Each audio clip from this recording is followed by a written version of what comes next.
So strength for today. So Sunday, actually, when I was headed to church, I was listening to the Joy FM radio, 93.3 Joy FM. I love this station. It's an inspirational station. But anyway, I was listening to it, and I can't remember the personality's name. It may be Michelle, which is really funny if it is, and I can't remember.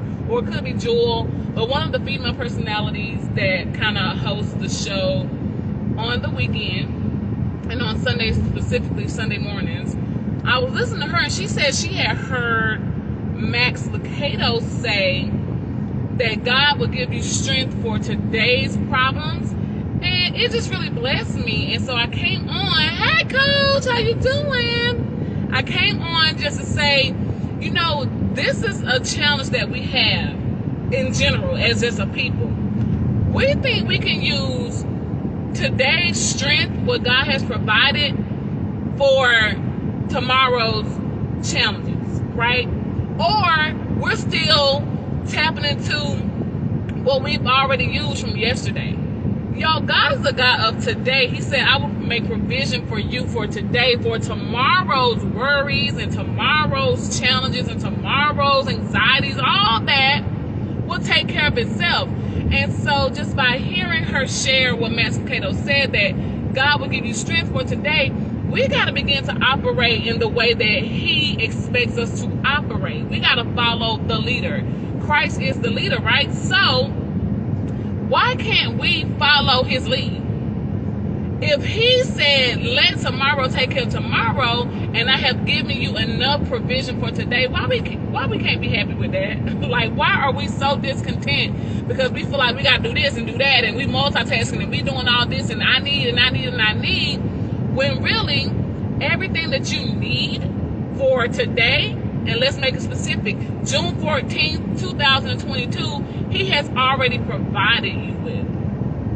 Yes, is it a hard lesson to put into practice? It is. Let me not be a hypocrite and be like, I know I don't worry about tomorrow. Sometimes I'm thinking about, oh my God, what I'm going to eat.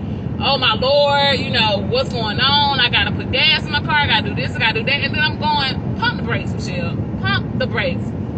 All of that is irrelevant because everything you need, you already have. Everything you need for today, you've already been provided with. Now, you got to trust in the God that you serve that by the end of the day, 11:59 p.m., you will have accomplished everything you need to do with everything that you already have to do it with. Right? So, having the strength for today's challenges. So, you may have someone who may be sick or in the hospital. Okay, not to discount it, but you got to do that for today. You got to just take care of that for today.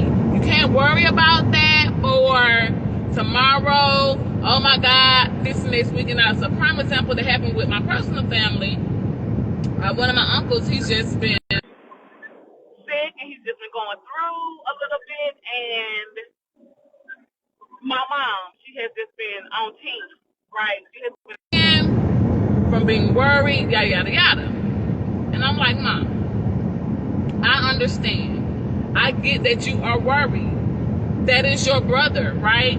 That is my uncle. We all love him. We want him to be in the best health and all this. But what can you do right now? And I just asked a simple question. I'm like, what can you do? One, you're 100 and something miles away because my uncle doesn't live close. I'm like, and the other thing is, what are you going to do? You're going to fly down there, you're going to run down there, you're going to jet ski, you're going to roller skate, drive your car, boat, or whatever. But by the time you get down there, you're going to be too late. But if you already prayed about the situation and you trust God to take care of my uncle, then do that. So your challenge today, you've already got enough strength to accomplish it. Your challenge today, God has already provided you and have given you his word. His word said, be anxious for nothing. So that even means don't be anxious about your brother's health and if someone is taking care of him or someone's with him. No, you prayed that prayer. You gave God praise and thanksgiving for it. Now you need to rest in that peace. But what do we do? What do we do? And I'm talking to believers because you know what? This does not apply to the agnostic, the atheist, or any other non-believer, and I'm talking about believers of Jesus Christ, believers of Yahweh, Yeshua. That's who I'm talking about. So it don't apply to you. So I don't need you to comment and like, well, da da da. I'm not talking to you because you're not in my group. My group is a group of believers who follow the Trinity, right? Y'all know that's so crazy I have to say that. But anyway, but it applies to believers. And so why don't you activate your faith and trust in his word? I'm just asking some simple questions today. Why don't we as believers believe in what his word says? If he said he can take care of the lilies of the field, they don't sow nor reap. If he can take care of the sparrow, it doesn't sow nor reap. And he loves us so much more than that. Why we be stressing so much? Stressing about problems, stressing about money and family and what's going right, what's not going right. Why we just can't trust and be at peace with it? And I've been challenged on this since, I want to say last week. And I kept saying, okay, Lord, am I being tested? At first, y'all, like, no lie, I wasn't sure if I was being tested or if I was under attack from the enemy.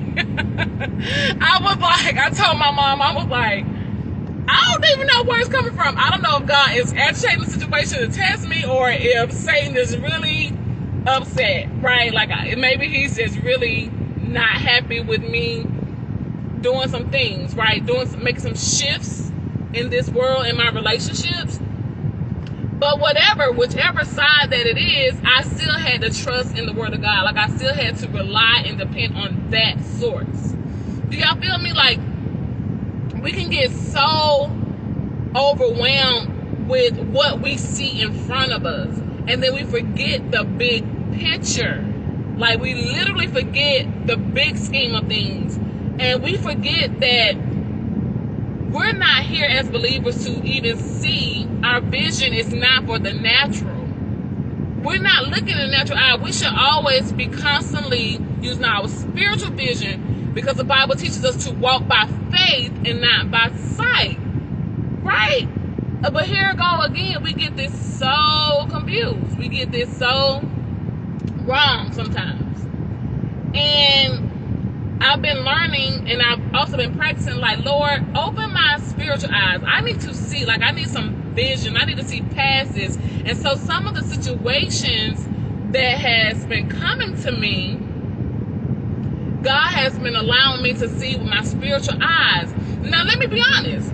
The first couple of times, I got knocked down. Like, I failed the mission. I feel like I didn't understand the assignment that I was given. And I totally bombed on, this whole vision thing with my spiritual eyes. I was like, because when I say it knocked me down emotionally, it hit me hard.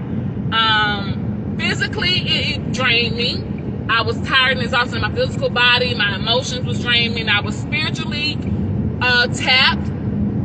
I really didn't have much to pour out. And I was like, oh my goodness, I'm praying this prayer. Oh my goodness, I'm praying this prayer. And I'm getting knocked down. I'm tapped out. Like, what's really happening, So I had to go to the drawing board. I said, okay, God, I still want to see with my spiritual eyes. I want, yes, it's great that we can see with our natural eye. And there are some things you can pick up and discern in the natural. But you got to remember what the Bible teaches us. Everything that happens on earth happens in heaven. It's in the spirit realm as well. Please don't be caught by surprise of what's going on in this world. Please don't be that one who's just clueless out there. He also told us whatever you bind on earth, it'll be bound in heaven, and whatever you loose on earth, it'll be loose in heaven. So they're all connected. It's connected, right? So when I'm asking him to let me see spiritually by faith with my spiritual sight and vision, then he will also show me things in the natural. So again, I got hit emotionally, physically when I'm praying this prayer.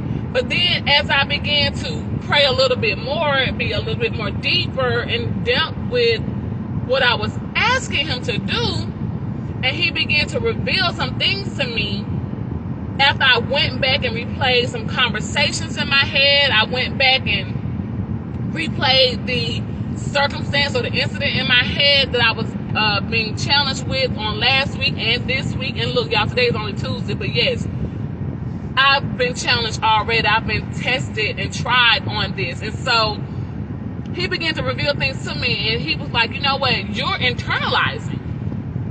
I almost started to get a little bit offended, because I'm like, well, am I supposed to? Like, aren't I supposed to? Shouldn't I be internalizing? He was like, no, you asked me for spiritual sight and vision, so it's not for you to internalize and take it personal, but I'm giving you the vision so you can see in the spirit realm on how you should operate now in the natural realm, how you cannot be defeated or knocked down emotionally or physically, right, with your energy level or with your emotional level, how I can help you manage, because now I'm showing you in the spirit what's going on.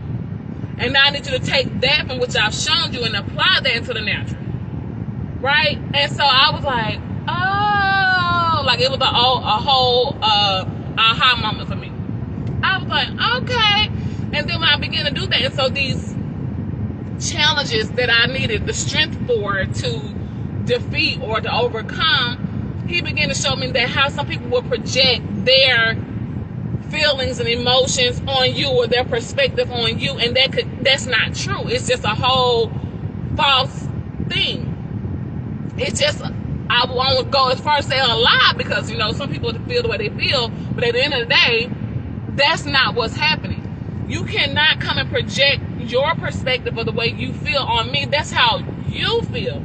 I know that's not true. And then now he showed me in the spirit realm how the dots are connected to say, I'm going to need you to get some healing. What do you mean, coach? We have all of these license. I'm sorry to laugh, but it can be quite funny to me sometimes, especially when God shows me something. We have all these licensed counselors and therapists and psychologists and psychiatrists and leaders. We have all these coaches and everybody who need healing, but you're trying to heal somebody else. It don't even make sense. I don't know, coaches, I still like that, but I'm just need, just a little bit of help, a little bit of support. Why we got all these people who may have the education, or may have the licensing, or may have the certification, or whatever it is that you hold on paper, but you walking around here trying to heal everybody else, and you are the one who needs healing. And now here you go, projecting all of your brokenness and all of your damage and all of your abuse on somebody you trying to heal. No, sis. No, bruh. Get your healing first. Get it for you first. This is why we become so offended in this industry, in this field. See, everybody think it's all cute to be a coach, and everybody think it's all great to say, I'm a counselor, I'm a therapist, I'm a psychologist, I'm a psychiatrist, I'm a leader of some form, right? Everybody thinks this is all glorified. But let me tell you off the rip, this is a position that has to be one of the most humbling positions ever. Why do you say that, coach? Because your behind will get tested and challenged on every hand, personally. Every issue that you're dealing with will come out in this field, in this industry, in this profession, however you want to call it. Everything that you have been challenged with, you will face it. And if you don't have that strength to just for that challenge or those problems for the day, you will be tapped out. This is not no glorified position. Everybody shouldn't even be a leader. You should not be no authoritarian. You should not be having nobody follow you. Especially when you broken. Hey, Annie. Especially when you broken. And when you're damaged. And now you out here trying to help the world and save the world and redeem people. And your behind still needs some redemption. Your behind still needs some saving. And your behind still needs some protection. And your butt still needs some provision. And you need some things worked out with your heart, with your character. And you're refusing to go do the work that you need to do personally. What you need to do is sit your certification down, sit your license down, Sit your PhD, AA, BS, BA, all your degrees. Sit it down and go to the master, fall on your knees, bow down and say, I am not whole. I don't have the strength. I don't even know how to confront this. I don't know how to address this. I can't help so-and-so because I need help. Period. We have to be humble enough to admit that we can't do this alone. We cannot do it by ourselves. We need some support. We need somebody to come and tell us, like, you know what? Take a seat. And it's okay. It's okay. Put your embarrassment and your pride to the side. Have you several seats. And let God work out on you. Let him just do the work that he got to do. And be open and receptive and willing to receive the help that he's providing. While we got here trying to do all this other stuff. But see, the thing about it is, we get so caught up in this notoriety. We get so caught up in these brands. And we get so caught up in trying to reach a target and all these audiences and everything. And really, the main target audience that you need to be is yourself. Like point blank in a period. And look, I'm talking to me too. Please, I'm not excluded from this. Nor am I exempt. I don't want to be exempt. I want to remind myself every day. Paul said, I have to crucify this flesh daily. Paul, we can high five on that because so do I. But before I go out here trying to help somebody else, I need to make sure in that area that I'm helping you, that I'm healed in that area, that I've been tested in the area, and that I passed that test. If you see that God keeps bringing a certain situation up in your life, that means you're not passing. You're still a work in progress. You still need improvement in this area. So that means for that specific area, you need to not, let's not give our opinions, advice, recommendations, suggestions, expertise. No. Time out. Abort mission. You need to let God work that out in you first. And then you can go out and help someone else on that. When you got the full scope of things. Because you depleted. You don't have no strength. I'm only saying this because it was me in certain areas. It's still me in certain areas. And I'm like, you know what? Not today. It can be a fire topic that I want to talk about. But I'm like, girl, you need to be preaching that to yourself before you go and preach it to anybody else. And I'm just being real talk. Like, before you go and share all this, you need to sit down with you and Jesus, and y'all need to talk this out. Because there's still some things that you have not worked out yet. So before you're trying to go jump in the pool and be, what you call them, a lifeguard or somebody else, no, you need to save yourself first. Because we can easily, even unintentionally or indirectly, mislead people because we are not being true to ourselves. We're putting the cart before the horse. We're being premature in what we're doing. We got to stop that. There's time out for that. 100%. We always talking about self-care. One of the main things to self-care is making sure that the self is in a great position. The self has to be in a great posture. And I mean spiritually, physically, mentally, emotionally, financially. Before we go out here and try to do all these things. Now, are there some things that you can help someone else on while you're going through something? Absolutely. But it doesn't need to be nothing deep. And when I mean deep, I'm not talking about external. I'm not talking about external. No. I'm talking about internal. Are you coaching on forgiveness? Are you as a counselor, or therapist, psychologist, psychiatrist, whatever your field, leader in position that you're doing, have you done some inner work? Have you done some heart work? Not hard work. Have you done some heart work? And has that work started within you? My pastor preached on it Sunday. Like I said, he was talking about positioning for perfection. And when he put the scripture out there, y'all, I felt like I had done failed life. At 40 years old, I was like, I done got this whole thing wrong. Because the scripture said, be perfect, therefore as your heavenly Father is perfect. That was a requirement. Y'all, that wasn't do your best, and my pastor used the example, which it was so cool. He was like, most parents tell their kids, as long as you do your best and you try your best, and you may not get an A, but if you get the B, as long as you gave it your best effort, I'm good. And then our Heavenly Father came and said, no, be perfect. And I'm like, oh, well. I'm gonna need your help with that, because I've already have totally messed this one up. Like 100% I have gotten this one wrong. But if the standard is perfection, just hear me, if the standard is perfection, how about let's reach for that? We may not tap it, but let's reach for it so we can at least fall in the ramification of good or better.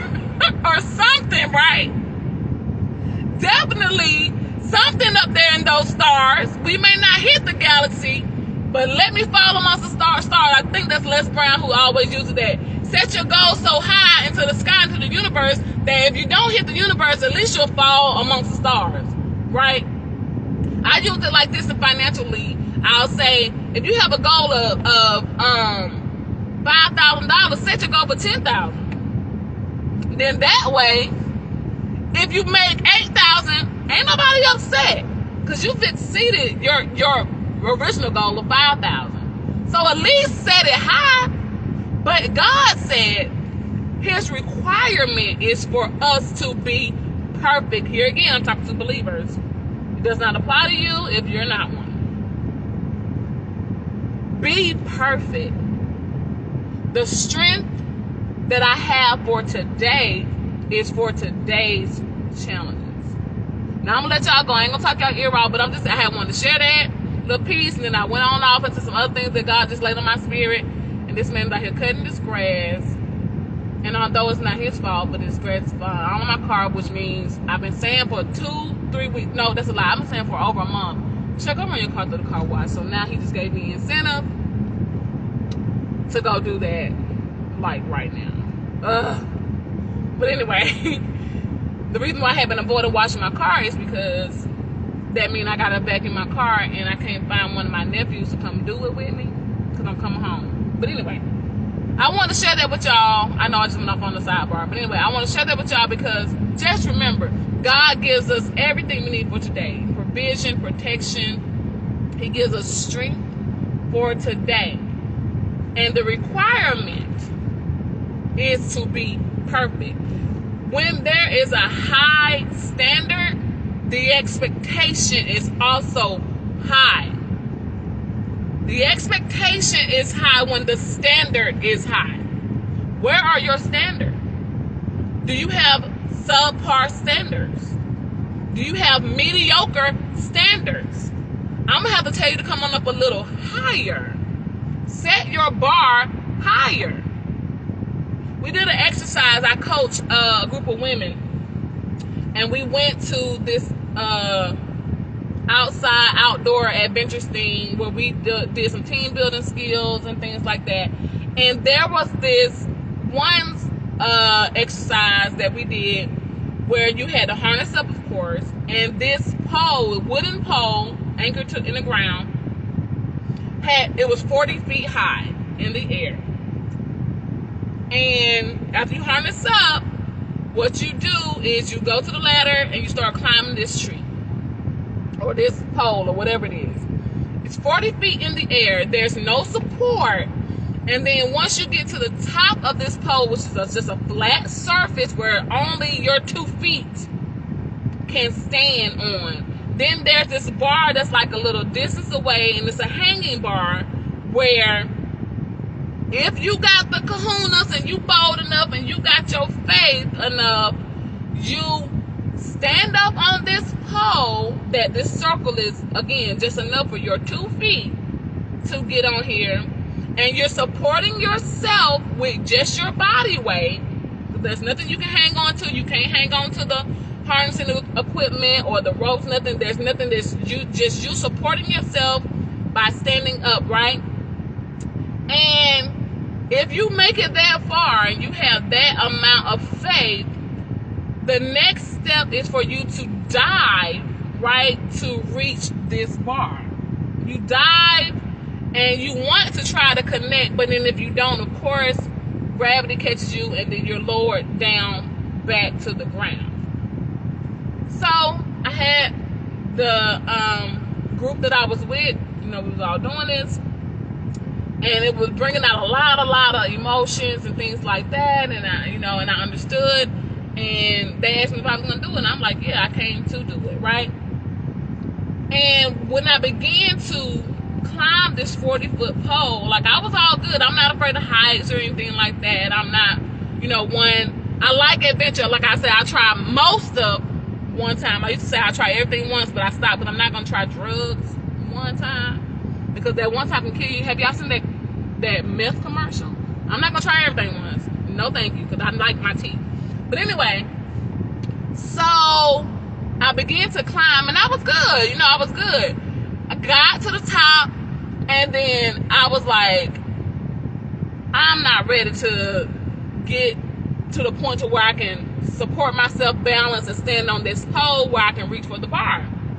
So if you couldn't do that, you had to place your arms out and just release from this pole. And you're still 40 feet in the air. You had to just let go, right? And so my point was, what is happening, y'all? They're doing a lot of stuff over here. And look, these people ain't even controlling the the traffic.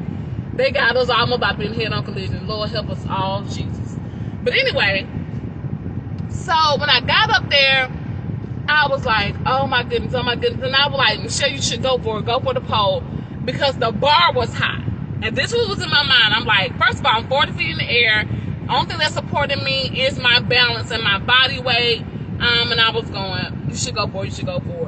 And when I went to do the technique that helps you balance on the pole, I was so shaken. Like, I was shaking. I just totally began to get anxious, and I was like, I can't do that part. And I kept looking at this bar. And I'm like, this bar is so high up. And then even if I can stand on this 40-foot beam, I have to leap for the bar that's high up. And y'all, no lie, I couldn't do it. I became fearful, anxious, or whatever. But I still had to get down. So I'm like, okay, you got to get down. So I thought in my mind, right, I was ready to let go. So I let go. But when my body dropped and I realized that now I didn't have the support of anything, I quickly wrapped my legs back around the pole like some type of orangutan or something. And then everybody was like, no, you gotta let go. You gotta let go. And I'm like, I thought I was ready, but I'm not ready, right? And although I didn't freak out or panic in front of my group, but I still was just like, Lord, like, I was on that thing praying. Well, I said, you have the strength to do this. Why? Because he's already given it to you. The other things he said, I can do all things through Christ who strengthens me. And y'all may be saying this is real trivial for this exercise that you went out there and did in your own mind, in your own recognizance and all that. You did this, right? As a part of this exercise with this group. But I began to rely on the strength that I had for today. And I let go. And I began to float down. Like, they began to lower me down. And again, I just want to leave with y'all, first of two things. The strength that you need for today's challenges, you already have. Don't worry about tomorrow. Definitely don't worry about yesterday, because it's over. It has passed. Don't worry about tomorrow, because it's not even here yet. Worry about today. And your challenges that you will face today, you already have been equipped and prepared with the strength to face it. Second thing is, I want you to raise your standard. Raise the bar. Yes, raise the bar that where you have to leap toward it. You got to dive toward it, right? And so your expectations to meet the standard is the requirement of perfection. All right, y'all go out there and be great. I'm out today. Everybody's calling this phone. This always happens like that when I jump on live, which has not been often lately. Everybody calls. I love you all. Y'all go out and be great. Bye.